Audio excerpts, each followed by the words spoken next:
పరిశుద్ధ గ్రంథమైన బైబిల్ నుండి అపోస్తలుల కార్యముల గ్రంథం అపోస్తలుల కార్యముల గ్రంథం 19వ అధ్యాయం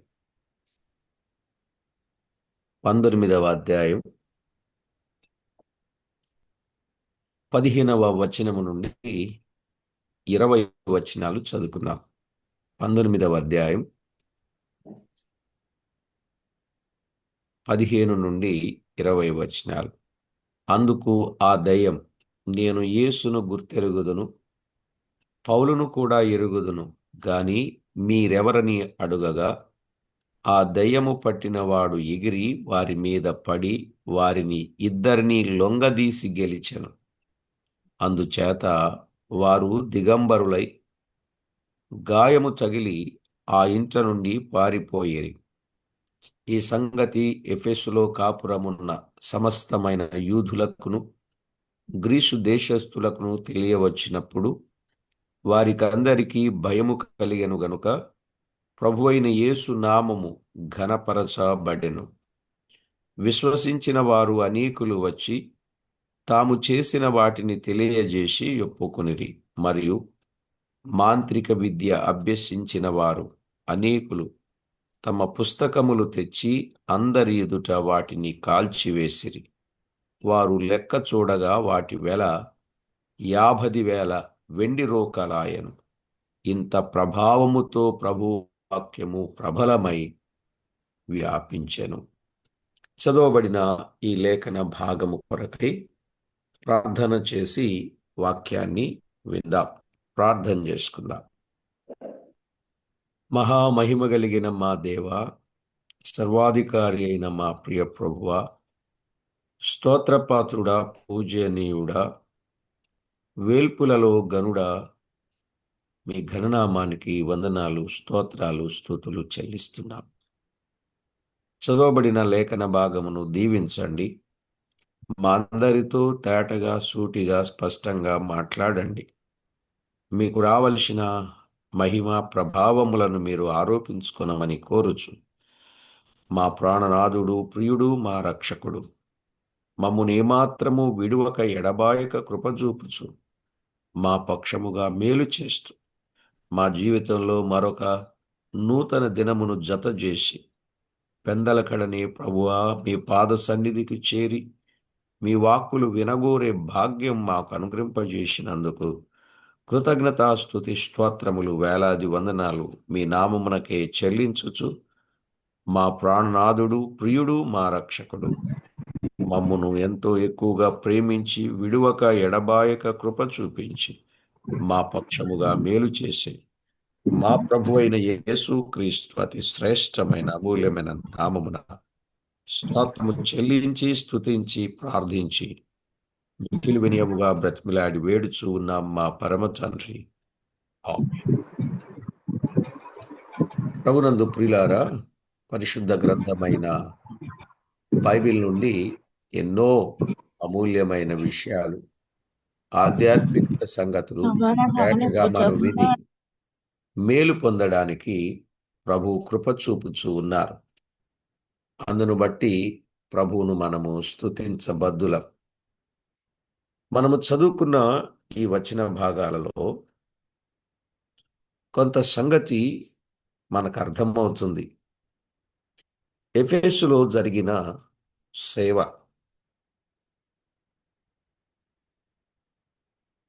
ఇక్కడ పౌలు కొన్ని సమస్యలు ఆయన ఎదుర్కొన్నట్లు గత వర్తమానంలో మనం విన్నాం. నిజమే, సమస్యలు ఎదురైనా ప్రభువు మీద ఆనుకున్నాడు.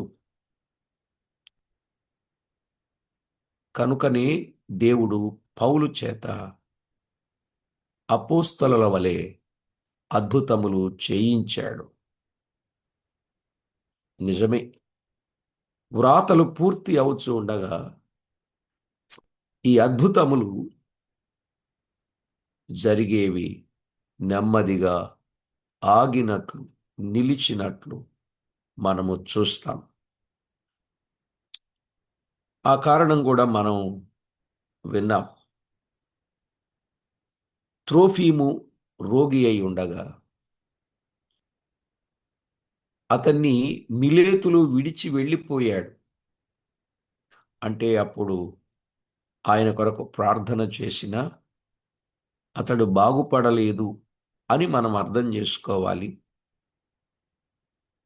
లేదు, ప్రభువాక్యము స్థిరపరచబడుచు ఉన్నది గనుక ప్రభు ఆ కార్యము చేయలేదు అని మనం కొంత అర్థం చేసుకోవాలి.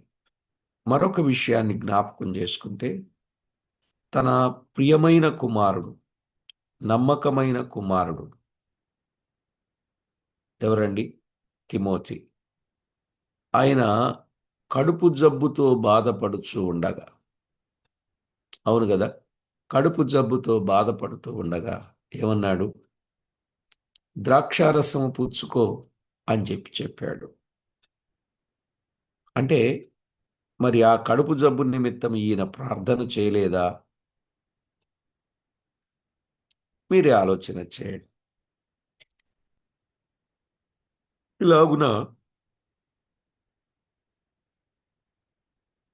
నెమ్మది నెమ్మదిగా నిలిచినట్లు, వ్రాతలు పూర్తయ్యే కొద్దీ అద్భుతములు గాని స్వస్థతలు గాని నిలిచినట్లు మనము చూడగలం. ఆ తర్వాత ప్రభు ఏం చెప్పారంటే, రోగము గల వారికి వైద్యుడు అవసరం అని ప్రభు చెప్పారు. నూనె రాసి ప్రార్థన చేయవలెను అని కూడా చెప్పారు. ఆ దినాల్లో ఉన్న ఔషధం ఏంటంటే నూనె. నూనె మందులు వాడుకుంటూ ప్రార్థన చేయాలి అని దాని భావం. అలాగునని దయ్యములను వెళ్ళగొట్టుట 13 నుండి 17 వచనాలలో దయ్యములను వెళ్ళగొట్టినట్లుగా మనము చూస్తున్నాం. యేసు ప్రభు పేరు చెబితే కొన్ని దయ్యములు వెళ్ళిపోవడం సాధ్యం. మార్క్స్ వార్త 5వ అధ్యాయం 7వ వచనములోను మనం ఇప్పుడు చదివిన ఈ వచనాలలో చూస్తాం. ఆ రోజుల్లో కొందరు యవనస్తులు యేసు పేరు చెప్పి దయ్యములను వెళ్ళగొట్టడానికి పూనుకున్నట్లుగా మనము చూచాం. అయితే ప్రియులారా, ఈ దెయ్యాలను గురించిన ప్రస్తావన మనం ఆలోచన చేసినప్పుడు, దెయ్యాలు ఉన్నాయని నూతన నిబంధన అంటే క్రొత్త నిబంధన ఎల్లప్పుడూ గుర్తించింది. వాటి ఉనికి నిరాకరింపలేదు గాని వాటికంటే యేసు ప్రభువే ఎక్కువ శక్తిమంతుడు గనుక వాటిని వెళ్ళగొట్టుటకు యేసు ప్రభు శక్తి గలవాడని నిరూపించాడు. అర్థమైందండి? దెయ్యాలున్నాయి అని క్రొత్త నిబంధన కూడా చెప్పింది. వాటి ఉనికి నిరాకరింపబడలేదు కానీ వాటికంటే యేసు ప్రభు ఎవరు? శక్తిమంతుడు గనుక వాటిని వెళ్ళగొట్టుటకు యేసు ప్రభు శక్తి గలవాడని నిరూపించబడినట్లు చూస్తాం. ఎందుకంటే యూదుడైన స్కవయాయను ఒక ప్రధాన యాజకుని కుమారులు 7 అలాగున చేయుచుండిరి అని 14వ వచనంలో మనం చూస్తాం. వీరు ప్రజలను మోసము చేయుచు తాము ఎరుగని యేసుక్రీస్తు నామమున దయ్యములను వెళ్ళగొట్టుదామని జనులను భ్రమపెట్టుచూ ఉన్నారు. అర్థమైందండి? వారు జనులను భ్రమపెట్టుచూ ఉన్నారు. ఏమని భ్రమపెడుతున్నారు? మేము యేసుక్రీస్తు నామమున దయ్యములను వెళ్ళగొడతాం అని వారు భ్రమపెట్టుచూ ఉన్నారు. అందుకు ఆ దుష్టాత్మ ఏమని చెప్పినట్లు చూస్తున్నాం? యేసును ఎరుగుదును, పౌలును కూడా ఎరుగుదును గాని మీరెవరని అడిగెను. చూసారా? యేసును ఎరుగుదును, పౌలును కూడా ఎరుగుదును గాని మీరెవరు? మీరెవరు? ప్రియులారా, 15వ వచనంలో ఆ మాట స్పష్టంగా మనము చూడవచ్చు.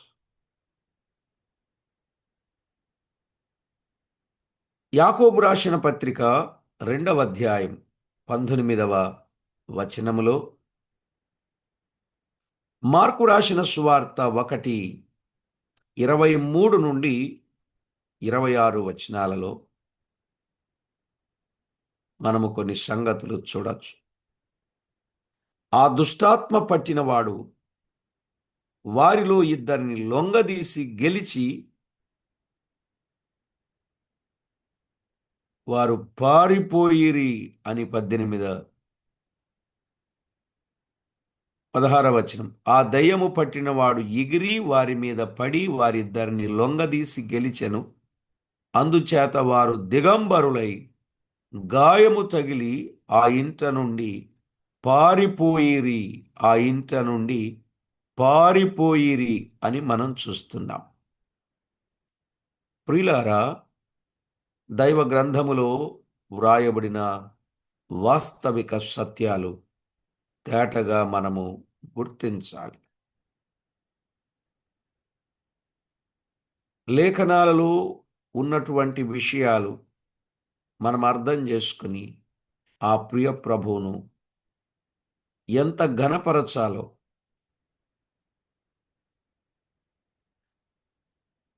మనం ఇక్కడ గుర్తు చేసుకోవచ్చు. వారు యేసునామమును ఉచ్చరించడం మాత్రమే చాలదు అని ఇక్కడ చూస్తున్నాం. ఆ పని జరిగించడానికి క్రీస్తు అధికారము, దేవుని ఆత్మ ప్రభావం అవసరమని తెలియచున్నది కదా.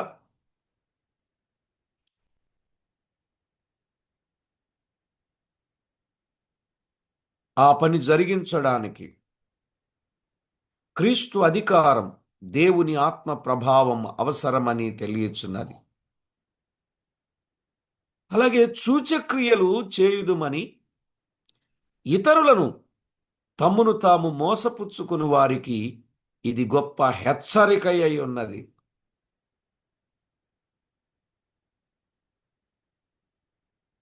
యేసుక్రీస్తు నామమున ఉపయోగించి మేము దయ్యాలను వెళ్ళగొడతాం,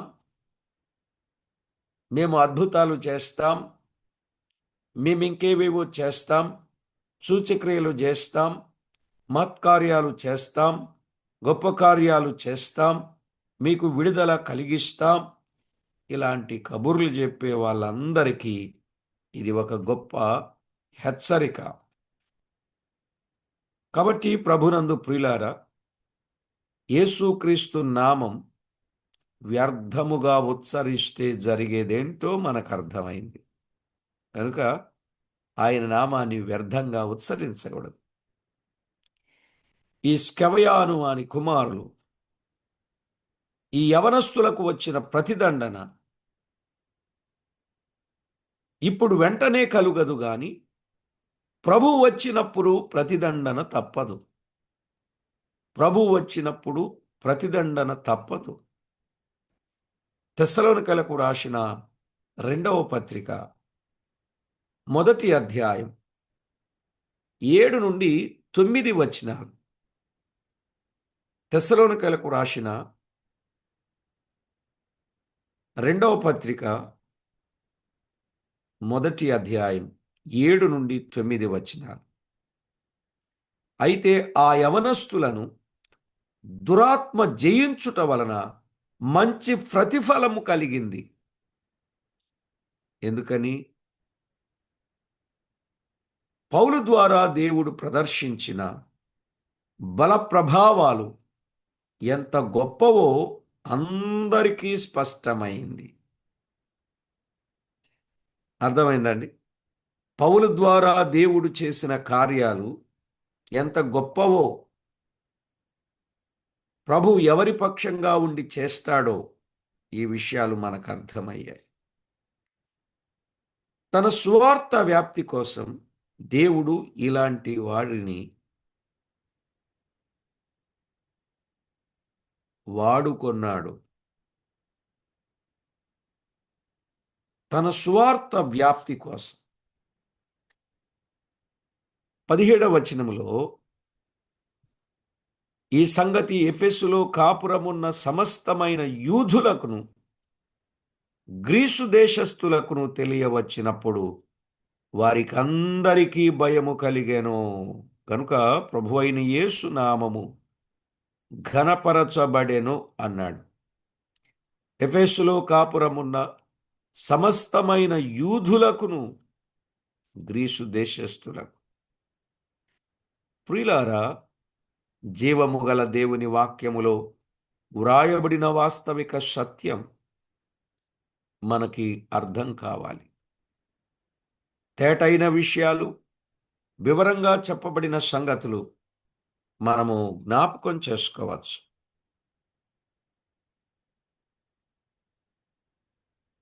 ఈ సంగతి విన్న వారికందరికీ, యూదులకు గాని అన్యజనులకు భయం కలిగెను గనుక ప్రభు అయిన యేసునామం ఘనపరచబడింది.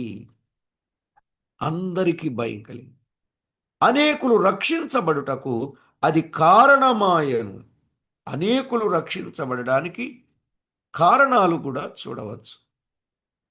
అపోస్తల కార్యాలు 2వ అధ్యాయం 42, 43 వచనాలు. వీరు అపోస్తలుల బోధ యందును సహవాసమందును రొట్టె విరుచుట యందును ప్రార్థన చేయుట యందును ఎడతెగకయుండిరి.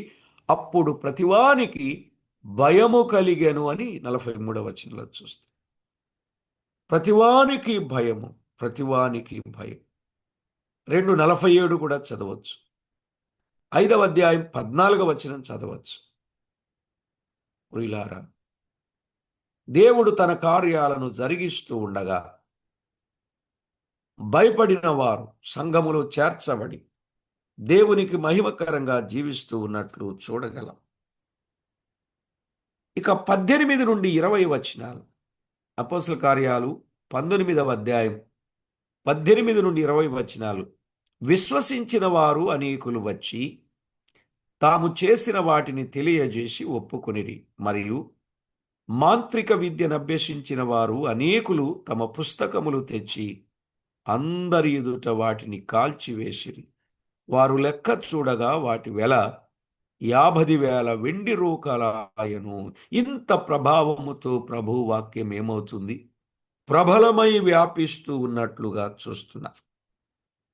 ప్రియులారా, ఎఫెసులో కలిగిన మార్పు ఎంత గొప్ప మార్పో! విశ్వసించిన వారు అనేకులు వచ్చారు. తమ చేష్టలు తెలియజేసి ఒప్పుకొన్నారు. మత్తయి సువార్త 3వ అధ్యాయం 5, 6 వచనాలు మనము చూడగలం.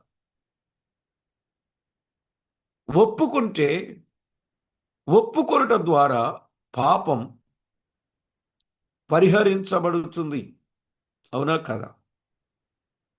అసలు మన దేవుడు ఎంత గొప్పవాడంటే, కీర్తన 32:5లో నా పాపదోషమును నేను ఒప్పుకొందుననుకొంటిని, నీవు నా పాపదోషమును పరిహరించి. అసలు ఒప్పుకుంటే కాదు, ఒప్పుకొందును అని అనుకుంటే చాలు, ఆయన పరిహరించేవాడు అని దైవ గ్రంథం తేటగా తెలియచేస్తుంది. దేవుడు వారి మధ్య పని చేస్తున్నప్పుడు దేవుని పని వారు గుర్తించారు. దేవుడు వారి మధ్య పని చేస్తున్నప్పుడు దేవుని పని వారు గుర్తించారు. మంత్ర విద్య ప్రయోగం చెడ్డదని, మంత్రశక్తి కన్నా దేవుని శక్తి ఎంతో గొప్పదని వారు తెలుసుకున్నారు. దేవుడు వారి మధ్య పని చేస్తున్నాడు. పౌలును చక్కగా ఉపయోగిస్తున్నాడు. అలాంటి సమయములో సువార్త తేటగా చెబుతూ ఉండగా ఈ మంత్ర విద్య ప్రయోగాలు చేసేవాళ్ళు ఉన్నారే,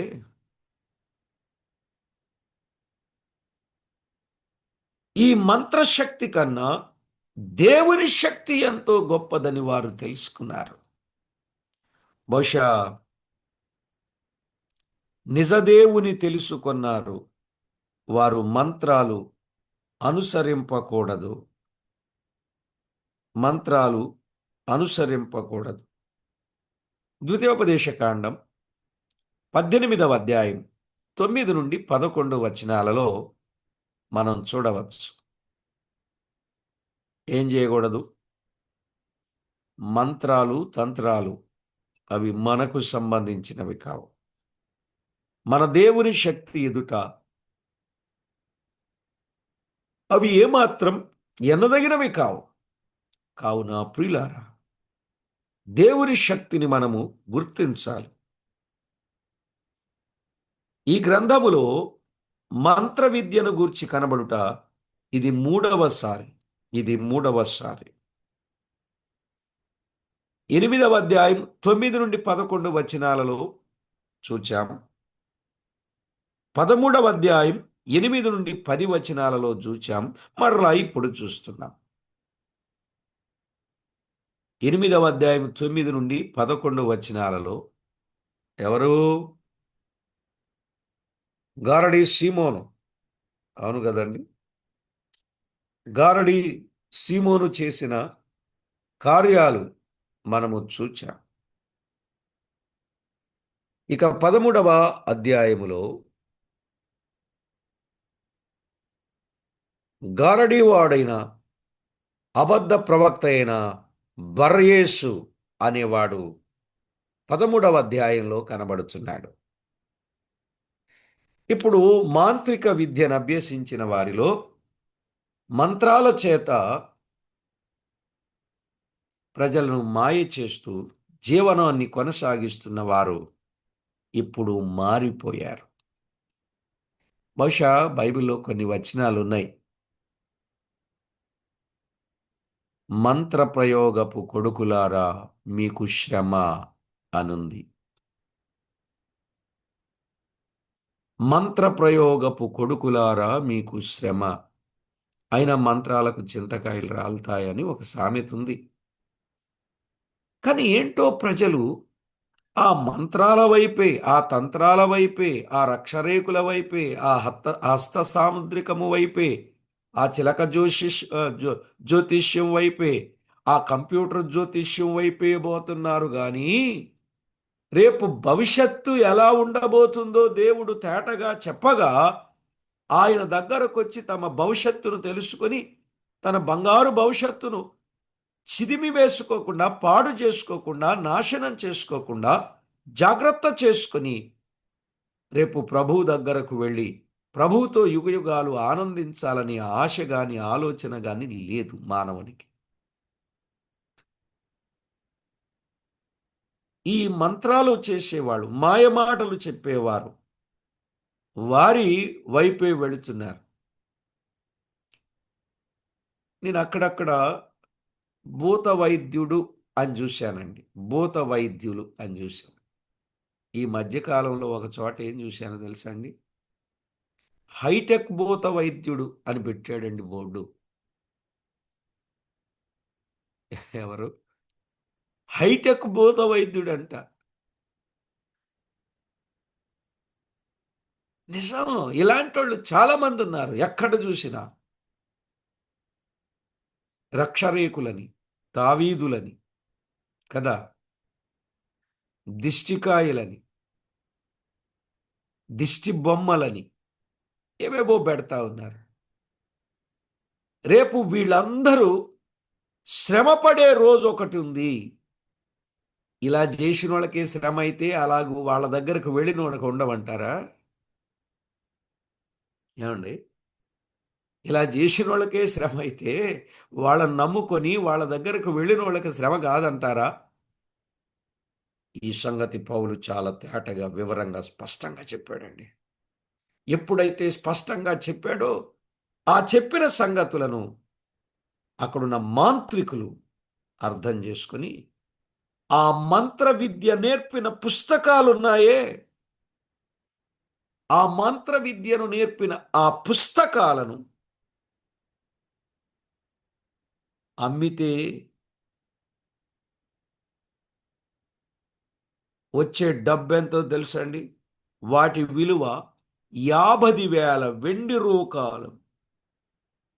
ఒక వెండి నాణెం పనివాడు రోజు కూలి. ఒక వెండి నాణెం పని చేస్తే రోజుకు ఒకటి ఇస్తారట కూలిగా. 50,000 దినాల కూలి,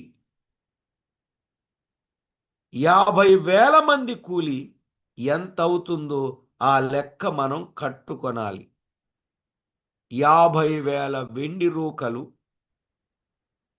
50,000 దినాలు కూలి, 50,000 మంది కూలి, 50,000 మంది కూలి.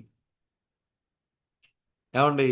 5 మంది కాదు, 500 మంది కాదు, 1000 మంది కాదు, 50,000 మంది కూలి ఒక్కరోజే బూడిదైపోయింది. ఆ పుస్తకములను తెచ్చి వాటిని కాల్చివేశారు. మనం ఏం చేస్తామో తెలుసా అండి? మనకు నచ్చలేదు, మనం వద్దనుకుంటున్నాం, వాటిని ఏం చేస్తాం? తీసుకెళ్ళి వేరే వాళ్ళకి ఇస్తాం. అవునా కదా? అలా ఇవ్వకూడదు. అది తప్పు, అది వాస్తవం కాదు. అందులో ప్రజల్ని మోసం చేస్తున్నాం, వాళ్ళకు నష్టం కలిగిస్తున్నాం అని చెప్పి వాటిని కాల్చివేస్తే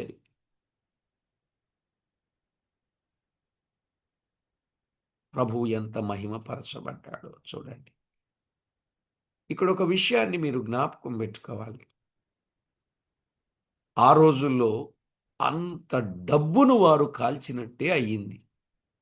అంతేకాదు, వారి జీవనాన్ని, వారి జీవనోపాధిని కాల్చినట్లయింది. వారి జీవనం, వారి జీవనోపాధిని కాల్చినట్లయింది. వారు భవిష్యత్తు కొరకు ఈ పుస్తకముల ద్వారా ఎంతో ఆదాయాన్ని సంపాదించవలసిన వారు. దానిని కూడా వారు కాదనుకున్నారు. ప్రభు వాక్యము ఎంత ప్రభావముతో వర్ధిల్లిందో మనము చూడగలం. నిజంగా ఈరోజు ఆ డబ్బు లెక్క గడితే ఇక్కడ 50,000 వెండి రూకలని చెప్పాడు గాని ఇప్పుడు 50,000 కోట్ల రూపాయలు అవుతుంది ఆ సొమ్ము. మీకు అర్థమైందా? కోట్లే. అంత డబ్బు వారు కాల్చేశారు. నిజంగా ఇప్పుడు మనం ఆ లెక్క కట్టలేం గాని ఒకవేళ కట్టగలిగితే వారి పుస్తకాలన్నీ తమ కోసం లేక ప్రభు సేవ కోసం ఉపయోగించలేదని భావించండి. వారి పుస్తకాలు, వారి మాంత్రిక విద్య తమ కోసం, అది కాని ప్రభు సేవ కొరకు అది పనికిరాదు. మంత్ర విద్యకు సంబంధించినదంతా హానికరం. మంత్ర విద్యకు సంబంధించిందంతా కూడా అది హానికరం. ఏమంటే ఒక విషయం మీకు చెప్పనా? ఇస్కరియోతు యూదా తిరిగి ఇచ్చిన సొమ్ము యాజకులు కానుక పెట్టెలో వేశారా అండి? యేసుప్రభుని అమ్మేశాడు కదా 30 వెండి నాణేలకు. అది తీసుకొచ్చి దేవాలయంలో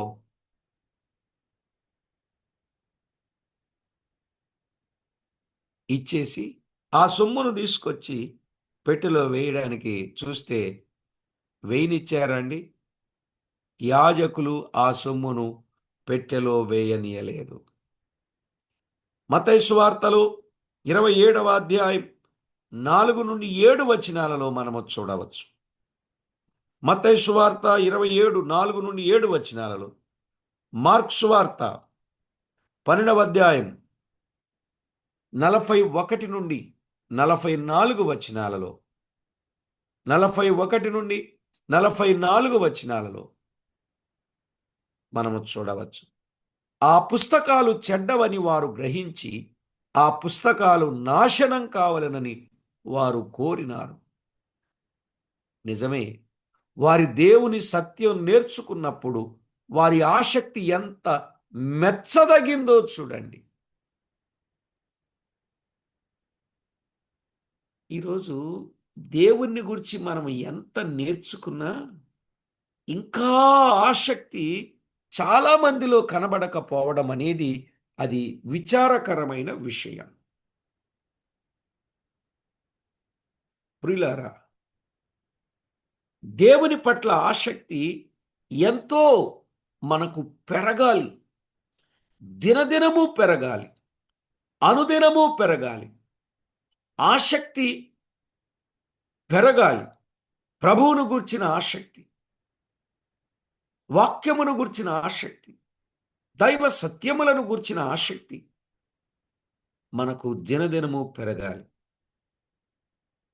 ప్రభు రాకడను గూర్చిన ఆసక్తి కూడా దినదినము పెరగాలి. ఎందుకో తెలుసా? మెలకువ కలిగి సిద్ధపడి ఉండుంటే అట్టివారు దైవరాజ్యానికి వారసులవుతారు. ఆ విధమైన అనుభవాలను కలిగిన వారుగా మనము జీవించాలి.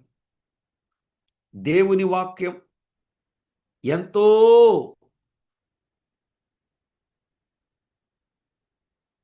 ప్రభావముతో ఎఫెసు, ఆసియా ప్రదేశమందంతటా కూడా ప్రభావముతో వాక్యము ప్రబలమై వ్యాపించెను అన్నాడు.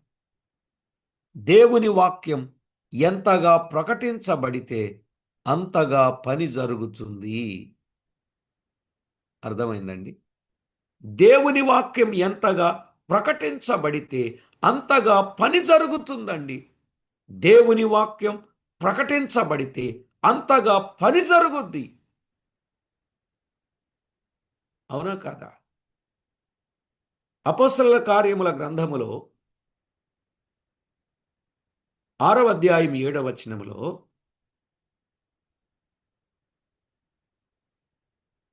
దేవుని వాక్యము ప్రబలమై యెరూషలేములో శిష్యుల సంఖ్య బహుగా విస్తరించెను అన్నాడు.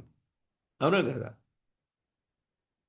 అప్పుడు యాజకులు విశ్వాసమునకు లోబడిరి అనే మాటలు చూడగలం. కాబట్టి ప్రభునందు ప్రియులారా, దేవుని వాక్యం ప్రబలమవ్వాలి. ఈరోజు వాక్యము ప్రబలం కావడం లేదు. నా బాధ అది. మరేం ప్రబలమవుతుంది? ఒట్టి మాటలు, వదరుబోతు మాటలు, వారి మీద వీరికి, వీరి మీద వారికి, వారిని వీరు తిట్టుకోవడం, వీరిని వారు తిట్టుకోవడం, ఇవి వైరల్ అయిపోతున్నాయి, ఇవి వ్యాపిస్తున్నాయి. ఎందుకండి వారిని వీరు, వీరిని వారు తిట్టుకోవడం? ఇప్పుడు యూట్యూబ్ ఆన్ చేయాలంటేనే ఎంతో బాధతో కూడిన విషయం అయిపోయింది. కారణం ఏంటి? కారణం ఏంటండి? మనకు అర్థమవుతుంది. కారణం చాలా తేటగా కనపడుతుంది. ఇప్పుడు అలాంటి వారి వార్తలే, అలాంటి వారి విషయాలే చూసేవాళ్ళు కూడా ఎక్కువ మంది అయ్యారు. వ్యూవర్స్ ఎక్కువ మంది అయిపోయారు. నిజమే, మంచి మాటలు చెప్తుంటే ఎవ్వరు వినరు. ఇద్దరు ఎవరైనా పోట్లాడుకుంటున్నారనుకోండి, క్షణాల్లో చుట్టూ ఎంతమంది చేరిపోతారో చెప్పడానికే వాళ్ళ పడదు. నిజమా కాదా? కొంచెం చెప్పండి, నిజమా కాదు? క్షణాల్లో చేరిపోతారు. ఏదైనా చిన్న సమస్య అక్కడ కేకలు గట్టిగా 4 మాటలు కేకలు వేసినా చుట్టూత జనాలు చేరిపోతారు. అలాగ ఏం జరుగుతుందో అని కన్నులు అలా పెద్దవి చేసుకుని చూస్తూ ఉంటారు. కానీ మంచి వాటిని చూడరు. అయితే ప్రియులారా, విషయాలను అర్థం చేసుకొని ప్రభువుకెంతో మహిమ తెచ్చే వారంగా మనము జీవించుట, అది మనకెంతో ఆశీర్వాదకరం. గనుక సంగతులను సరిగా మనం అర్థం చేసుకుందాం. ప్రభు వాక్యములో ఉన్న వాస్తవిక సత్యాలు, దేవుని వాక్యము ప్రబలమైపోయింది. వారు యెరూషలేమును ఆ బోధతో నింపివేశారు అని మనం చూస్తాం.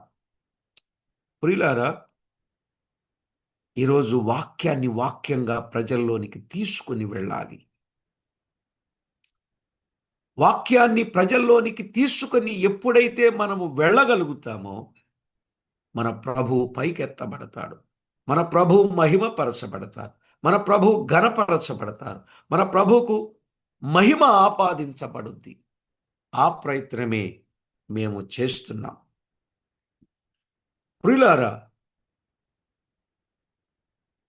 యెషయా గ్రంథం 55వ అధ్యాయం 10వ వచనాన్ని మనము గమనిద్దాం. యెషయా గ్రంథం 55వ అధ్యాయం 10వ వచనం.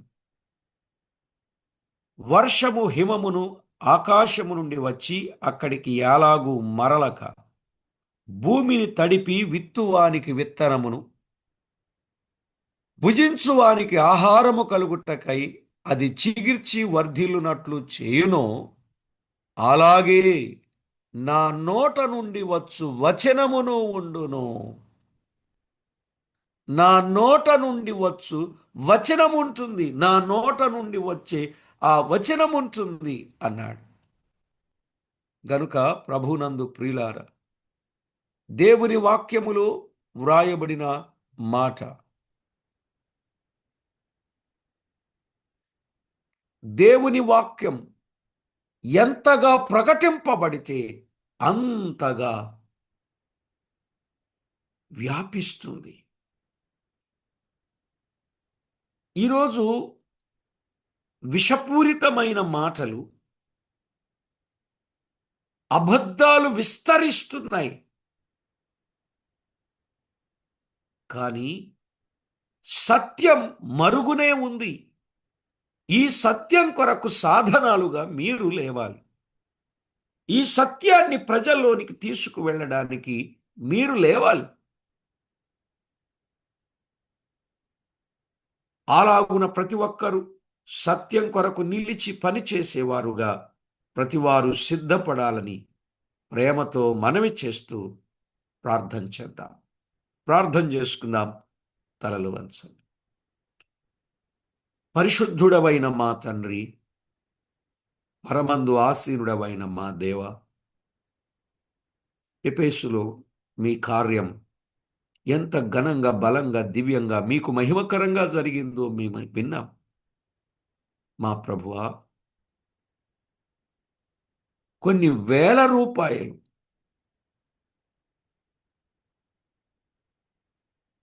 వారి జీవనోపాధిని కలిగించే పుస్తకాలు, వాటన్నింటినీ కాల్చివేశారు.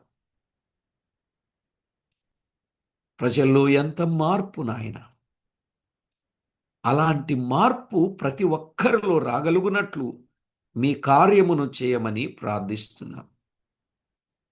మా ప్రభువా, ఈ పని విషయంలో మీరు చూపుచున్న ఉపకార మహోపకారములనన్నింటిని బట్టి మీకు స్తోత్రములు. మీరు చేస్తున్న ప్రతి మేలు ఉపకారములను బట్టి మిమ్మల్ని ఎంతగానో స్తుతించుచు ఘనపరచుచు మా ప్రాణనాథుడు, ప్రియుడు, మా రక్షకుడునైన యేసుక్రీస్తు అతి శ్రేష్టమైన, అమూల్యమైన, దివ్యమైన, మహోన్నతమైన నామమున స్తుతించి స్తోత్రించి ప్రార్థించి మిక్కిలి వినయముగా బ్రతిమిలాడి వేడుచూ ఉన్నాం మా ప్రియ పరలోకపు తండ్రి. ఆమేన్. ప్రభునందు ప్రియులారా,